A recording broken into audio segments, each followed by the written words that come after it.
Welcome back, ladies and gentlemen, part 142 of Let's Play Pillars of Eternity. In the last part, we were going to do Gelwain's favour, and yeah, we obviously have to finish that so we can get into the sunken city, I believe it is. Anyway, as you walk forward, the vines shift and they're formed to track, providing you with a clear, safe passage pathway through. You emerge unscathed on the other side. We need to go talk to the bears, because, well, the bear should challenge. I'm completely agree. If you want to take the championship, take the fight to them. Don't be a little coward and expect them to come to you. This bear, as big as it fucking is a coward.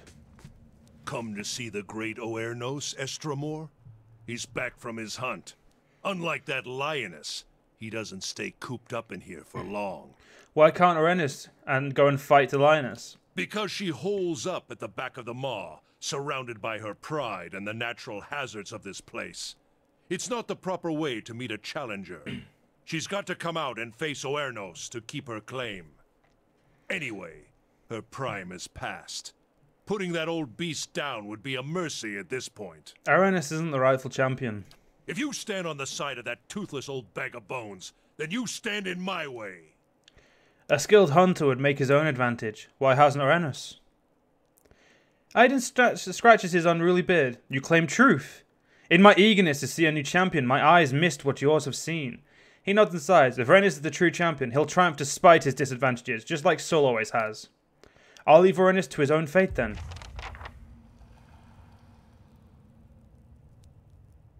Oernos looks at Aiden as barbarians leave. The giant bear rakes the ground with his massive claws and growls at you.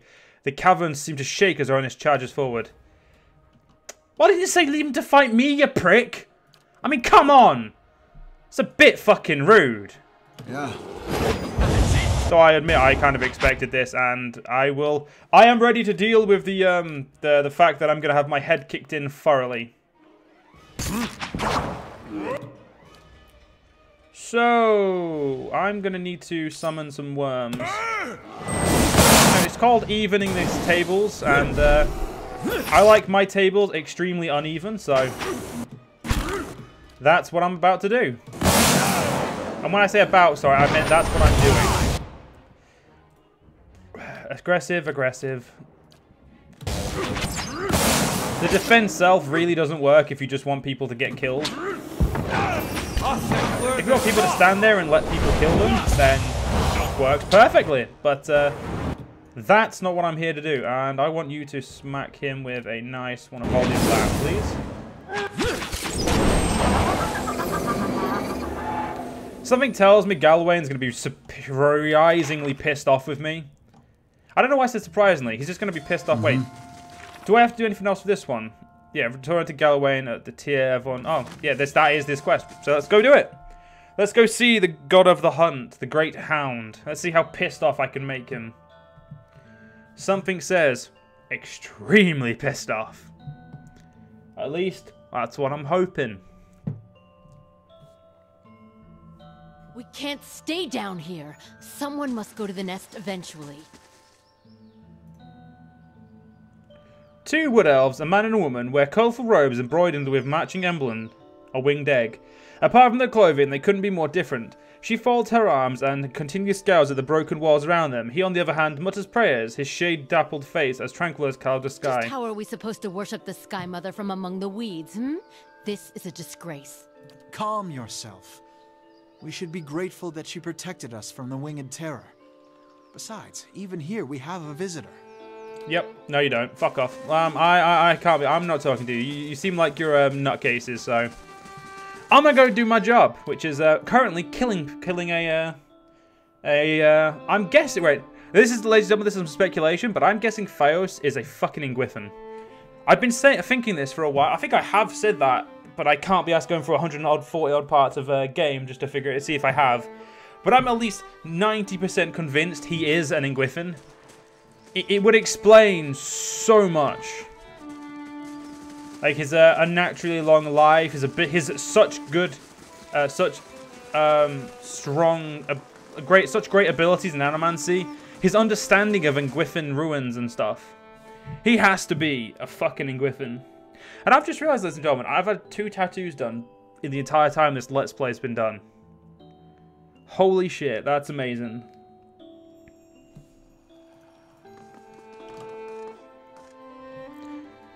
You stand once again before the Shrine of Galawain and the Hound's Head constellation, which marks the pedestal. From time to time, you hear a low rumbling sound like growl. Pray to Galawain. You kneel, prepared for the shift this time. The cool stone gives way to warm soil, soft and loomy. The candle's smoke dissipates, replaced by the musk of the forest. The Hound howls from his foliage. I've come to seek Galawain's favour. Okay, howl back. Something leaps from the bushes nearby. You find yourself pinned on your back and staring at the amber eyes of a massive hound. The beast looks at you. Gleaming fangs protrude from its side of its mouth. Its nose twitches as it inhales your scent, starting at your shoulder and proceeding down your length of your arm. You follow its nose to your hand, which is covered in blood. A tongue as red and meaty as steak lolls out of its mouth and swipes your bloody hand. Its lips curl into what looks like a smile. The beast looks back at you, and it fixes you with its glowing eyes. Its muzzle retreats into a long, bearded face, and its pointed ears lengthen, dropping to the sides of its head. What was a massive hound becomes a giant of a man, his broad, muscled shoulders draped with furs. He holds a flint knife to your neck and grins, revealing a row of long, pointed teeth. Tread carefully. Let my face be a warning sign to always treat Galawain and his messengers with caution and reverence. The lioness reigns still, and soon her cubs will rise. Why did you strike the bear down? The lioness had found an advantage and held it. Her cunning made her the more deserving champion. Strength begets strength. The mighty seize an advantage in their jaws and do not let go. They shake and wring it, puncture its arteries with sharpened fangs. Blood whets their appetite. The challenging throws his head back and Luke closes his eyes, breathing deeply into the cool air. He lets out a howl that rings throughout the air. He lowers his head, puffs of steam rising from his panting mouth. Twigs crunch and branches snap. The ground shivers under the weight of pacing, prowling footsteps. A dozen beasts, bears, wolves, and a long-faced cat stalk out of the undergrowth, their matching amber eyes fast on you. Aelov takes a step back from the beast. Just how real do you think this is? As the beasts encircle you, their master rises to his feet. Even the largest of the bears can only reach his browned and muscled knotted shoulders. You stand mindful of the ring of predators around you. You sought and won the favor of Galawain. What new prey do you now pursue? I hunt Pharos. To track a quarry, you must understand its movements. And Theos follows the path of a more powerful master. A warm breeze carries a smell of smoke and gunpowder. Sparks ignite and float into the draft, catching in the leaves over Galawain's head. A sudden blast of heat scalds your face, and even as you turn away, a flash of light sears your vision through your eyelids. When you look back, you see a woman in full plate standing next to Galawain. Her mirror-polished armor flickers with images of reflected flames. You can't see her face, but her voice is strong and clear like the ringing of steel. Let him know his foe. The whore breaks her silence at last. Have you missed me, Margraine?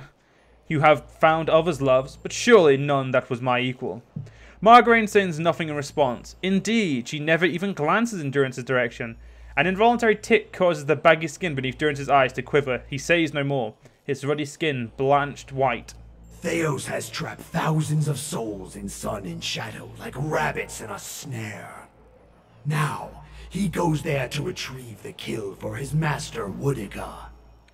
One of the bears paws at the ground in irritation, its hackles rising. She will feast on them, suck their marrow, grow strong on their essence. As the Stelagar watches you, it licks its lips, its tongue scraping long fangs. Why would Theos help Woodiga? Because he is her hound. He has always done her bidding. His eyes dart to another figure standing just behind Margran. Woodiga stands for an old order. So does Theos. A golem made of blackened, pitted iron steps out of Margraine's shadow. Its movements are slow yet precise, each footfall accompanied by the groaning and grinding of metal. The steady orange glow of furnace coals emanates from its eye sockets. In Abaddon's crude yet efficient form, you see an uncanny resemblance to the eyeless. Yet his limbs are more finely wrought, and joints more flexible. You also feel the essence of the eyeless teeming within him. They both fear change, and the Deerwood has changed much recently. People find answers not in the gods, but in animancy, the product of their own labors. And why not? When they have learned that even a god can be killed. She says that like it wasn't her followers that unleashed the Godhammer. Animancy doesn't seem to trouble you. The three gods seem to look at one another. One of the wolves sits and scratches its neck with a quick stroke on its hind leg. The clash of ideas, the search for answers and meaning. These are other hunts. They would supplement you. How can you accept this so easily? This is the destiny of Kith, to struggle and transform, even through animancy. And to improve. Steady labor and earnest industry elevate Kith above Wilder and Beast. It is also useful that they should learn to improve their souls, whether through struggle, transformation, or labor. On this, at least, we have no disagreement. So what should I do about it? Your feet are swift, and your instincts true, Hunter. Track Theos. Follow the trail he has left for you, and corner him in sun and shadow. You must stop him before he empowers Woodica. And if you do, you will have a different decision to make. I have a really bad feeling that this decision is a trap. I mean, how often do the gods really leave the decisions up to mortals like us? Souls were ripped from the world, ripe and full and pulsing with essence. Scatter them like bones to a pack of dogs. Their essence will strengthen the souls of the Deerwood. Let the remains of the dead feed the survivors. Why would I feed the lost soul's essence to the rest of the Deerwood? To breed strength. Power is born from the mixing of essence and blood. What Theos did cannot be undone. Thousands of lives have changed, and thousands more have ended because of his actions. But transformation gives purpose to trial. And improvement is the goal of all Kith. Long lives, prosperous futures, stronger minds and bodies. Strengthening those who remain will help repair the damage that Theos has done to the Deerwood. I thought you served the cause of preservation, Abaddon. Essence cannot remain in a dead body, any more than oil in a broken jar. Even though the stolen lives cannot be preserved, their essence can be used to ensure the survival of the Deerwooden remnant. Thus, the memory and vision of the lost may live beyond them. This is the nature of preservation. Now, I've got to find Theos. And when you descend the pit to sun in shadow, you can count on our assistance to see you safely through. As I hope we can count on yours when you reach the bottom. There are many souls upon the burial isle that are sworn to serve us. They belong to you now, and they shall guide your descent. Durant's face is great. Beware the promises of gods, Watcher. They are binding, but only in one direction. The beasts grow restless, pawing the ground and eyeing you with renewed interest. The bear sniffs at the ground next to your leg. One Stalwart skulks into the circle, its amber eyes glowing. Galloway hurls his knife between your feet, sinking it to its handle. He raises his empty hand. Hunt him, mortal. And when you stop him, let the souls he has captured feed the Deerwood. Strengthen the souls of those who remain. Prepare them to face the challenges that will follow. Pledge that you will do this, and we will grant you a power fit for the finest warrior who ever lived. Betray us, and my beasts shall track you down. Our allegiance is not to be accepted and cast aside. My friend, this is a most auspicious moment. The Lord of the Hunt has spoken to you without omission or riddles. Heed what he said about his beast seeking you out should you stray from the task, for it is not an empty promise. I pledge that I shall convert the captured souls into essence and to strengthen the Deerwood. The bargain is struck, Watcher. Keep your part. Luckily for you, Gallowayne, Aldwyn is a very honest person.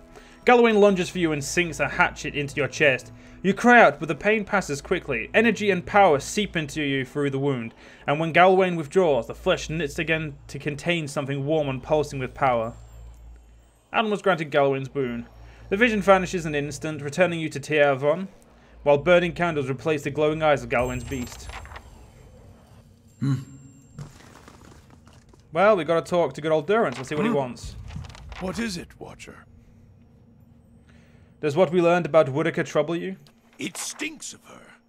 It is justice, but if her greater purpose was to think Margaret would fall prey to such deceit.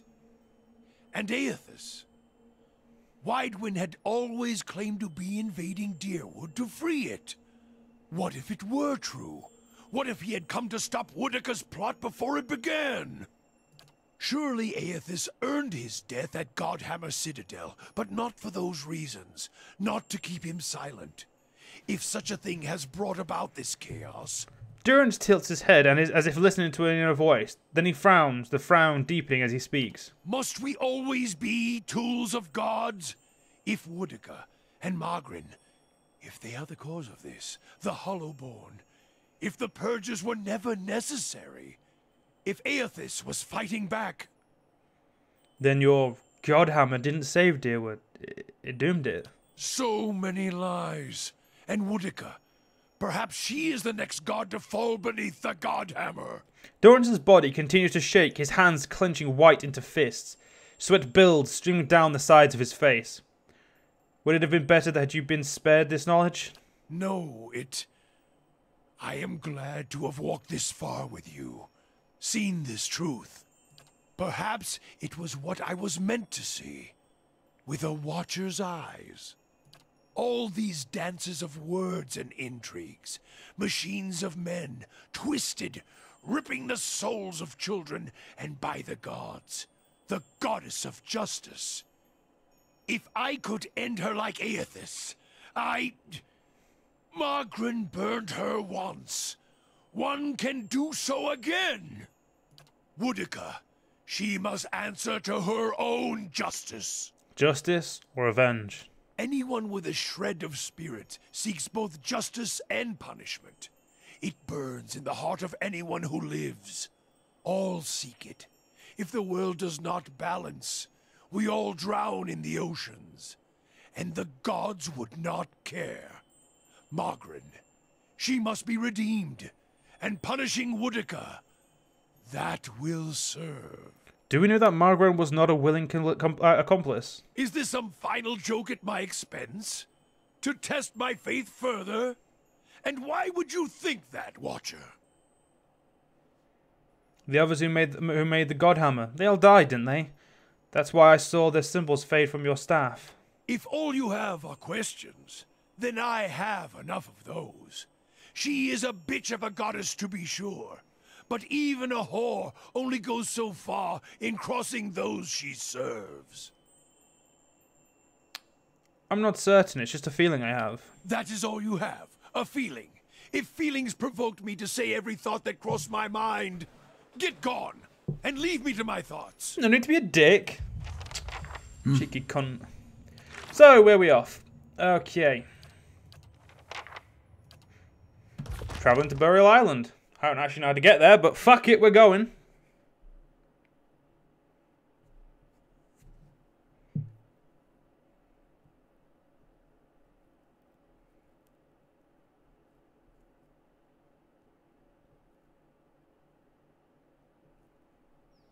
Sure. Stop right there. No. The Phantom Soldier. City, Inquisitor. The Phantom raises his sword to your chest. Did you think you wouldn't be recognized here in your old home? I've seen your trials with my own eyes.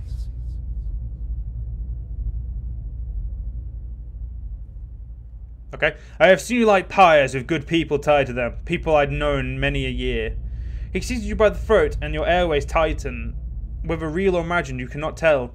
They deserve your confession. He raises the point of his sword, holding it a hair's breadth from your eye. Suros, what are you doing? Startled, the soldier releases you immediately and turns to face the speaker, a woman in plain wool tunic, fully a head shorter than he, but somehow seeming to tower over him. You have seen this woman's face before, but from afar, bloodied and burned as she lays stretched across an iron wheel. At the moment, it is marked only with concern. An assassin sent by the Inquisition, my lady, daring to approach our camp. If he is so poor an assassin as to approach an armed guard in daylight, I should have nothing to fear. I would hear what this man has to say. She stares him down until he can no longer face her. He turns away, sour-faced, watching you through sidelong glances, his knuckles white around the pommel of his sword. My own brother returned home. I never dreamed this day would come. Her eyes widen, she sees your face for the first time.